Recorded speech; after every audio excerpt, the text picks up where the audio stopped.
Assalamualaikum warahmatullahi wabarakatuh. Salam sejahtera buat sahabat Kang Asep Hidayat semua dimanapun berada. Apa kabarnya sahabat semuanya? Ya, semoga saja sahabat semuanya selalu dalam keadaan sehat walafiat, dimudahkan rezekinya, dijauhkan dari segala mara bahaya, serta dimudahkan segala urusan-urusannya oleh Allah Subhanahu wa Ta'ala. Amin ya Rabbal Alamin.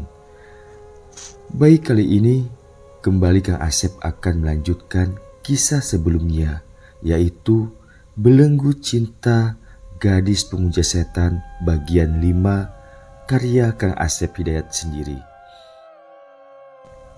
Baik, langsung saja kita ke bagian ceritanya.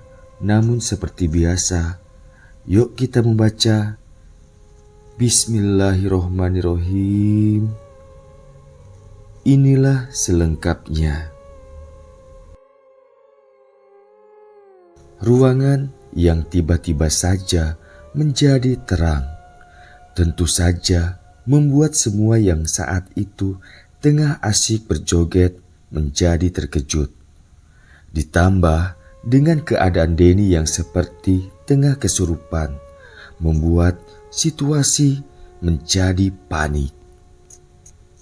Sandi langsung mendekati Denny dan berusaha untuk menyadarkannya.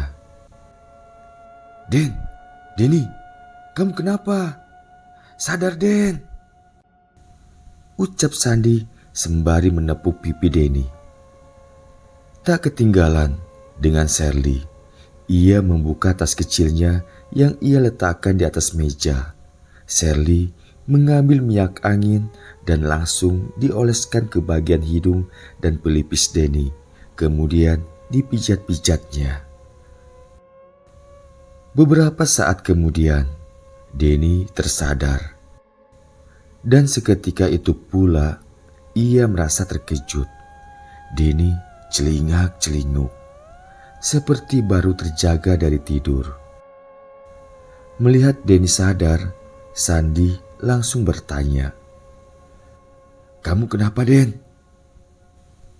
Tanya Sandi khawatir, karena memang beberapa saat yang lalu kondisi Denny sangat mengkhawatirkan. Aku kenapa?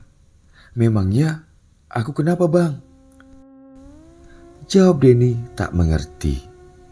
Melihat itu, Sherly berusaha menjelaskan kepada Denny. "Mas, sewaktu aku dari toilet tadi, aku lihat Mas kejang-kejang. Mata Mas itu melotot ke arah Bang Sandi, seperti kesurupan gitu, Mas." Demikian Sherly menjelaskan.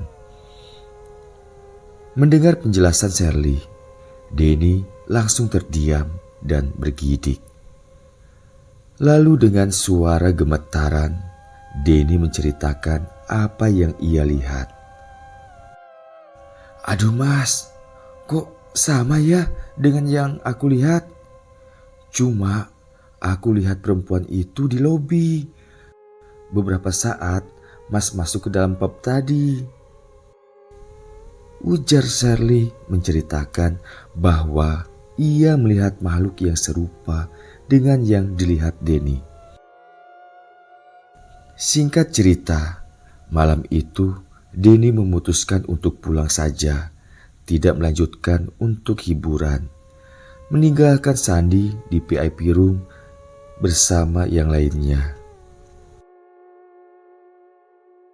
Di perjalanan pulang, Denny merasa bimbang untuk pulang ke rumah Sena, karena Denny masih trauma dengan yang ia alami di rumah Sena. Pulang kemana aku nih? Ujar Denny dalam hati. Karena masih bingung, akhirnya Denny hanya berputar-putar keliling kota hingga waktu sudah menunjukkan jam 2 dini hari. Dan kedua matanya pun sudah terasa mengantuk. Untuk mengusir rasa kantuk, Denny berhenti di sebuah warung kopi malam yang buka di depan area ruko. Sembari menikmati kopi panas dan merokok, Denny mengutak-atik ponselnya.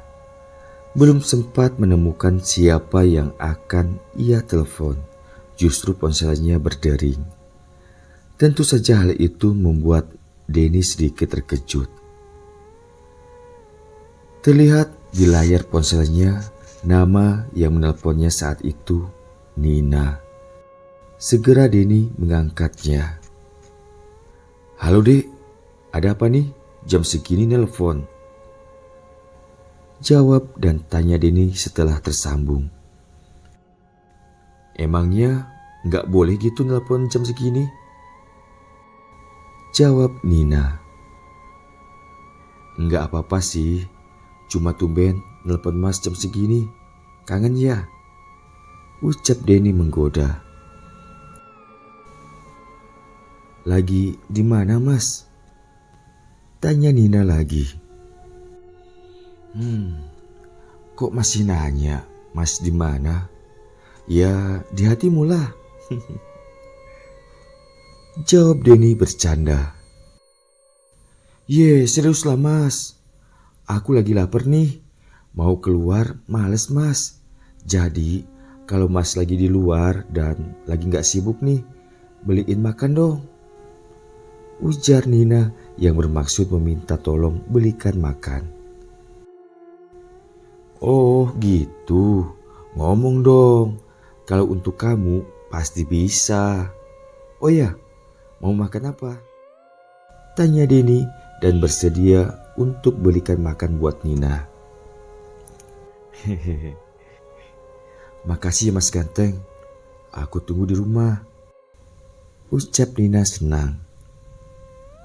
Setelah membeli makan dan minum buat Nina, Denny segera meluncur ke tempat kosannya Nina. Setibanya di depan kosan, Nina sudah menunggu di depan. Karena tepatnya Nina mengontrak sebuah rumah kecil tipe 45 dan dia tinggal berdua bersama temannya. Namun malam itu temannya sedang bekerja shift malam. Setelah memarkirkan mobil, Denny langsung turun yang disambut Nina. "Cepat amat mas datangnya. Berarti mas sedang di mana tadi?" Tanya Nina. "Kebetulan waktu kamu telepon, mas sedang makan di warung tak jauh dari sini, Nin. Ya udah sekalian aja." Jawab Denny. Lalu mereka masuk ke dalam rumah dan Nina langsung makan. Sambil makan, Nina mengajak ngobrol dan di saat itulah Denny berkata kepada Nina. "Nin, boleh nggak mas numpang tidur di sini? Atau temani saja mas tidur di mana yang kamu mau?" Demikian ucap Denny kepada Nina. Mendengar Denny hendak menumpang tidur atau menemani tidur, sejenak Nina menghentikan makannya dan menatap Denny tak mengerti. Lalu ia bertanya, "Maksudnya gimana mas?" Tanya Nina tak mengerti apa yang dimaksud Denny. "Begini maksudnya mas. Nin, akhir-akhir ini mas selalu didatangi makhluk seram. Entah itu beneran atau hanya perasaan mas saja. Yang jelas mas takut kalau sendiri. Makanya mas gak berani tidur di rumah sendiri." Demikian Denny menjelaskan. "Oh gitu. Aduh mas, kalau tidur di rumah ini sepertinya nggak bisa. Nggak enak sama tetangga, juga temanku. Kalau di hotel gimana? Biar Nina temenin deh. Tapi jangan merayap ntar kalau lagi tidur. Alasan kedinginan." Ucap Nina memilih untuk menginap di hotel saja. Oke lah kalau begitu, cepetan makannya, biar kita berangkat. Ajak Denny senang karena Nina bersedia menemaninya. Singkat cerita, Denny mengambil kamar yang lumayan bagus di sebuah hotel yang tidak terlalu jauh dari kontrakan Nina. Tak lupa Denny membeli beberapa makanan ringan buat di kamar. Kamar itu lumayan luas dengan ukuran tempat tidur yang besar. Namun hanya ada satu tempat tidur saja. Nin, kamu tidur di kasur, biar Mas di sofa saja ya. Ujar Denny ke Nina, dan ia memilih tidur di sofa saja. Karena tidak mungkin untuk tidur bareng. Wah, gak enak dong aku Mas. Biarlah aku aja yang di sofa Mas. Jawab Nina menolak. Gak apa-apa Nin. Mas dah biasa kok tidur di sofa. Ucap Denny lagi dan tetap ia yang tidur di sofa. Kalau enggak, begini aja Mas. Biar adil. Kita sama-sama di kasur, tapi ingat, jangan macam-macam ya. Ujar Nina memberi solusi. Sejenak Denny terdiam, seakan tengah mempertimbangkan ajakan Nina. Padahal dalam hati Denny bersorak-sorai karena itu yang ia inginkan. Tapi Nin, Mas kalau tidur buka baju dan hanya pakai celana pendek saja. Kira-kira kamu keberatan gak?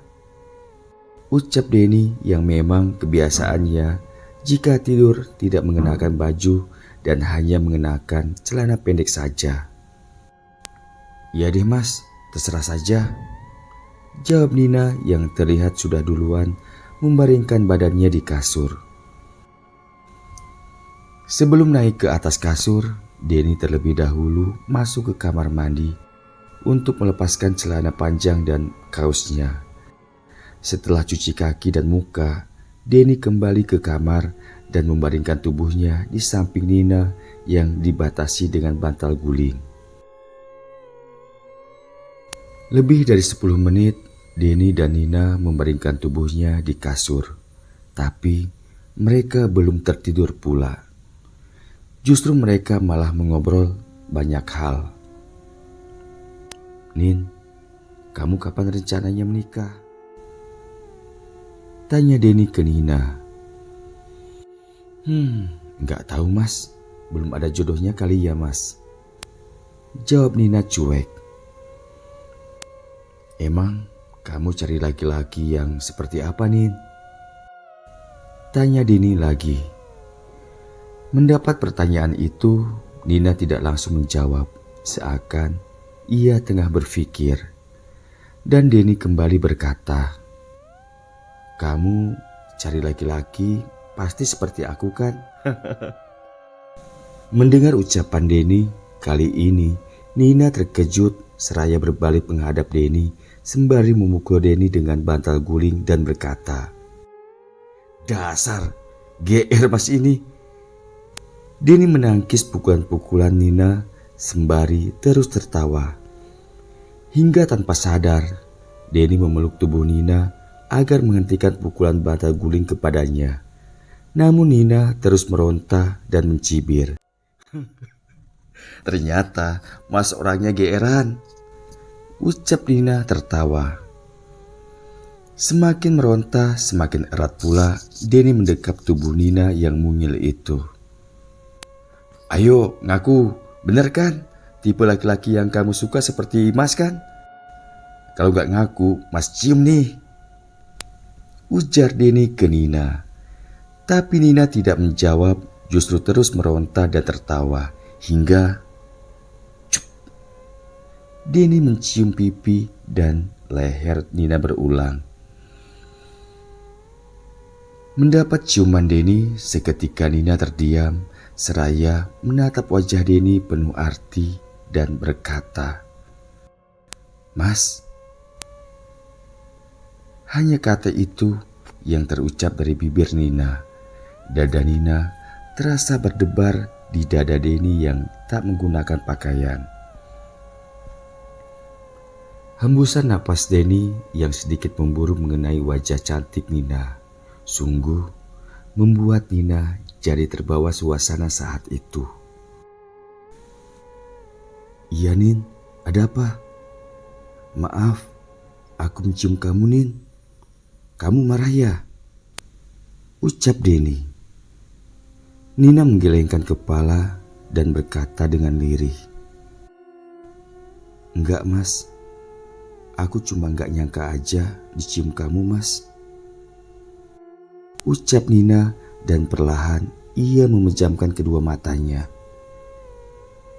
Perlahan tapi pasti bibir Denny semakin mendekat ke bibir Nina hingga akhirnya menyatu dalam suasana yang begitu bergelora, dan kamar hotel itu menjadi saksi apa selanjutnya yang mereka lakukan di malam itu. Jam 9 pagi, Denny terbangun dari tidurnya. Masih dari atas kasur dan memejamkan kedua mata, Denny meraba ke sebelahnya. Ya, Denny mencari Nina. Namun ia tidak merasakan Nina berada di sebelahnya. Kemudian Denny membuka kedua matanya dan menoleh ke samping. Benar saja, saat itu Nina tidak ada lagi di sebelahnya. Mungkin sedang di kamar mandi, pikir Denny. Nina sayang, kamu di mana?" panggil Denny. Namun tak terdengar jawaban. Lalu Denny bangun dari kasur dan melangkah menuju ke kamar mandi. Tapi Nina tidak ia temukan juga.